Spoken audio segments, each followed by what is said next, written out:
Estamos a un par de días, nada más, Nivaldo, de que se conozca ya o se presente como tal la propuesta de texto constitucional que va a emanar del Consejo Constitucional, un segundo proceso muy criticado por algunos, que ya llega a su fin y que con esto se da pie al plebiscito obligatorio del próximo 17 de diciembre. Y que por el momento, de acuerdo a la encuesta, sería rechazado.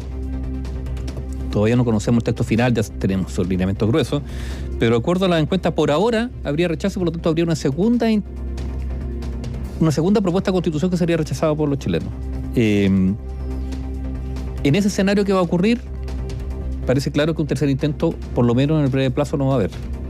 Y de hecho es algo, esa tesis es algo que ya se confirmó de parte del presidente de la República y hoy lo vuelve a reafirmar la ministra vocera de Gobierno, Camila Vallejo, quien asegura que en este gobierno al menos no se debiese realizar un tercer proceso constitucional. Oye, yo creo que es interesante, una opinión bien personal, cómo en este tránsito que todavía no se concreta, uno nuevamente puede percibir, en este caso al Partido Comunista, cómo acomoda los argumentos y los hechos y la descripción de los hechos a su pinta. Llevamos durante años escuchando al Partido Comunista decir que la actual constitución que nos rige es la constitución de la dictadura, es la constitución de Pinochet, que es inservible.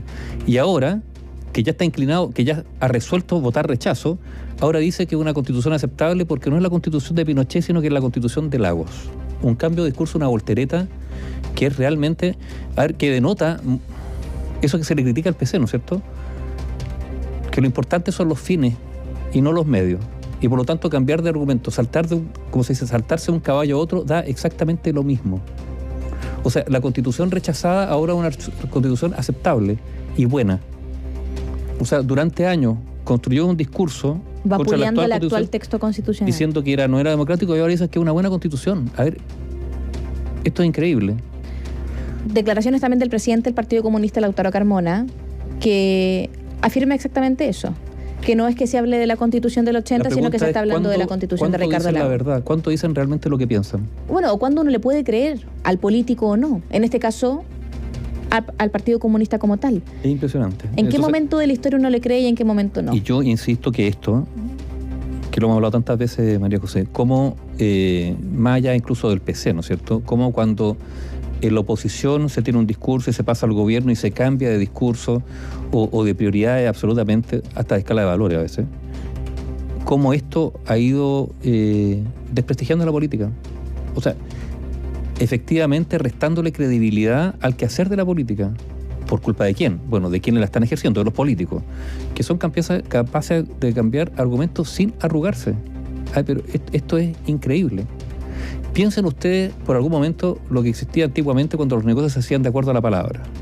Se llegaba a un acuerdo y bastaba esa palabra para consagrar un negocio. ¿Usted haría negocio hoy día con un político? Ya, entonces vamos a hacer este negocio, firmamos mañana, pero la probabilidad que el día de mañana, no sé, pues le salga con otra cosa es muy alta.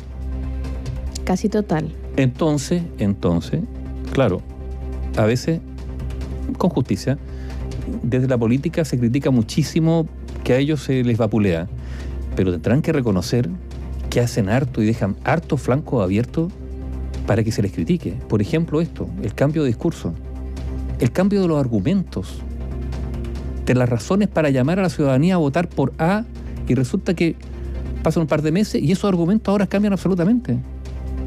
Porque el momento hace que el argumento cambie. El punto es que los momentos claro, es conveniencia, es simplemente eso. Opciones tácticas pequeñas, mezquinas, y que hablan finalmente y configuran la imagen de credibilidad de quien las hace. Es impresionante. Bueno, estamos en esto. Y la pregunta es ¿qué va a ocurrir? Bueno, insistimos, faltan todavía, no mucho, para conocer el texto definitivo. Ya se están alineando los partidos. Claramente en el oficialismo se está cojando la idea de rechazar lo que salga, y en la oposición de aprobar. Recordemos que esto es con voto obligatorio, por lo tanto se espera una alta participación. No nos adelantemos todavía a las elecciones, pero solo queremos advertirle respecto a los argumentos que se van a usar por lado y lado, y compárenlos comparen, hagan el siguiente ejercicio, adelántense, guarden los argumentos que los distintos sectores esgrimieron para el proceso anterior y compárenlo con los que van a usar, para este proceso. Y nos vamos a llevar más de una sorpresa. Los que dijeron A, ahora van a decir B, y los que antes decían B, ahora van a decir A. Bueno, ¿qué es lo que está pasando ahora? Que efectivamente si uno compara el proceso anterior, el de la Convención Constitucional, con el proceso del Consejo Constitucional, uno se da cuenta de que quienes están por el apruebo o rechazo en ese entonces, por el a favor o en contra en este caso, en esta ocasión, esgrimen argumentos muy similares, pero desde un lado de la moneda y desde el otro respectivamente, que es algo, podríamos decir, casi de película lo que ha pasado en nuestro país, porque quienes no estaban convencidos por una nueva constitución, en su momento, hoy abogan por aprobar una constitución. Y quienes lucharon por años para que se cambiase la constitución que se publica en 1980 y que sufre modificaciones o recibe modificaciones en el gobierno del expresidente Ricardo Lagos, hoy día están diciendo que la constitución que se generó es totalmente retrógrada y es por eso que se tiene que mantener la anterior. ¿Y por qué digo que se tendría que mantener la anterior? Más allá de que nos guste o no el texto que se va a emanar, apuntan a ese discurso porque aseguran que es una constitución sumamente retrógrada la que se estaría publicando. Pero bueno, democracia es democracia, ¿o no? Ahora, pero hay un punto.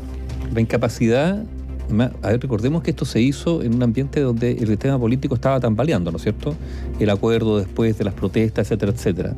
Y esa voluntad de alcanzar un acuerdo, bueno, se fue desdibujando con el camino, con la convención, para qué decir, ahora uno podría decir también, y por lo tanto, el espíritu que en algún momento la política presentó ante la ciudadanía para decir, no se preocupen, nosotros vamos a arreglar esto, déjenlo en nuestras manos porque somos de una generosidad que ustedes no se han imaginado, ustedes no nos han percibido bien, nosotros somos muy generosos. Bueno, ese discurso o ese semblante de generosidad, bueno, se fue dibujando con el tiempo, empezaron a primar los intereses, yo diría, particulares de los conglomerados políticos, y ese acuerdo amplio finalmente no cuajó, porque esa es la verdad.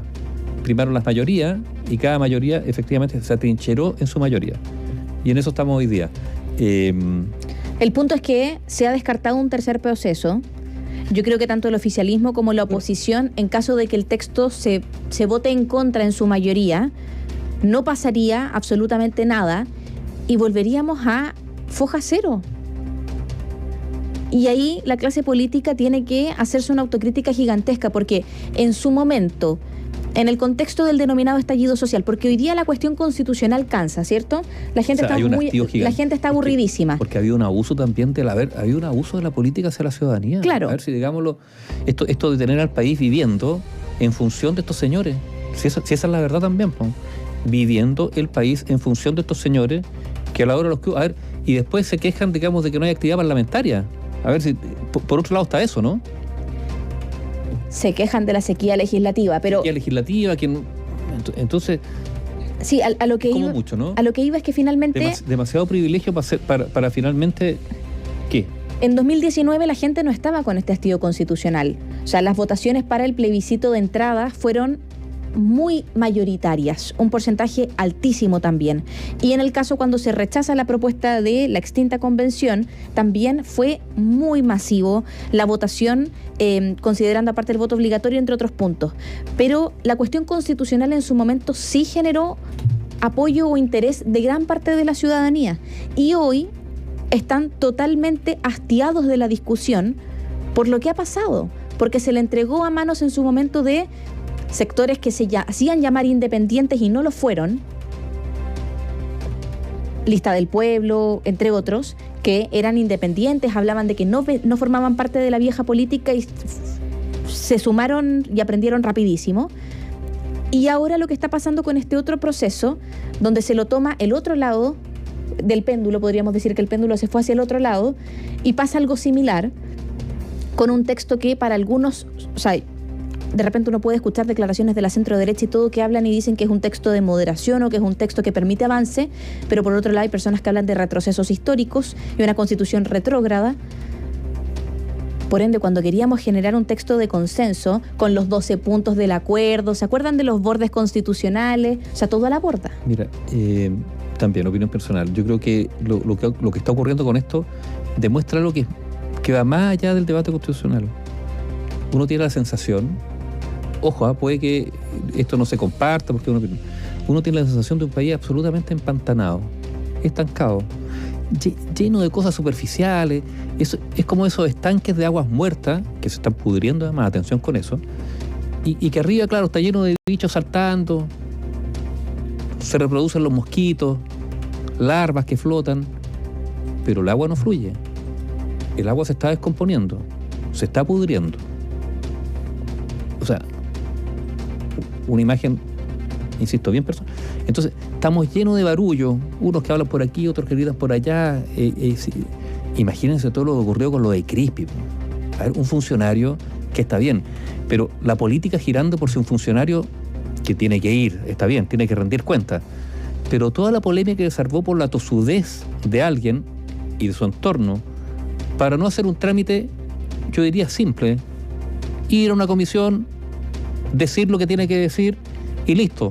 Y se cerró el capítulo, girando en torno a eso. Entonces, lleno de estas cosas así, pero lo grueso, bueno, a algunos les gustan las cifras, miremos las cifras de inversión, de crecimiento, de las pruebas de rendición académica. Es que se paraliza. Bueno, es que quizás lo que hemos visto en estos años con el debate constitucional es la expresión también de una sociedad también bien paralizada en todo ámbito. En todo ámbito.